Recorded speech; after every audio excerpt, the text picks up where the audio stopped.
This news story was produced by Cogeco North Bay News. To watch the full newscast, tune into channels 12 or 700 live at 5:30 p.m. Monday to Friday.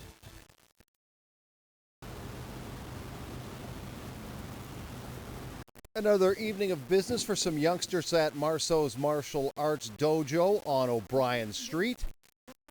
The youngsters are joined by a more veteran member of the club. Doug Pace is going through his paces. Doug is a black belt. Doug is an expert. Doug also has profound hearing loss and is legally blind. The analogies we use for most of our students, we have to change them up a little bit with Doug. We lead him physically around so he understands. It's easy to say left, right, do this, do that. But sometimes with Doug, we actually guide him through, and he really appreciates that. And to him, it's easier to learn by touch than it is by being able to watch what others are doing or hearing what we're doing. So if we guide Doug with his physical abilities, he picks up just like everybody else, and it's been fantastic. Because you don't see too many people like that are pushing themselves to do certain things like that.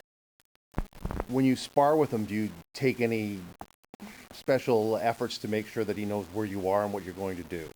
Always, because I think it's better to stay safe with people. And of course, it takes practice to get good at stuff like that. So if he knows what's happening and he can get used to the different movements, it'll be a lot more fluid.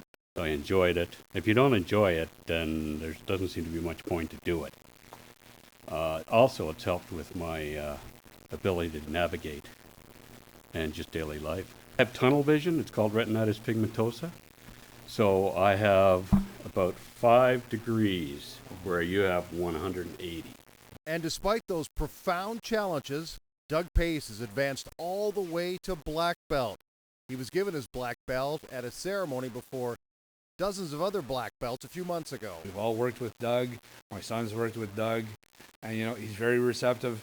He keeps an open mind about everything we offer him. And he's willing to try just about everything we've done. And he's been an incredible force for the club. Now, when he was promoted to black belt, I understand it was quite an emotional moment. Yes, it was. We had approximately 50 black belts in attendance from all over Ontario and Quebec. And some of the people that were in attendance actually were graded in the Philippines, were graded in Japan, were graded in Europe. So for them to see this happen and appreciate the effort that he's put in and the guidance that we've all worked at together with him, it was just fantastic. I was at Martial Arts Warriors Weekend here in town that Kiyoshi puts on. We just finished Saturday's classes, and they were giving out belts, and I was enjoying the other students getting the belt and just clueless. And they called my name, and it didn't even register. One of my fellow students had to drag me up front to get my belt. I can't even find words to describe it. If you are interested in watching Cogeco North Bay News, you can become a subscriber by calling 1-800-267-9000.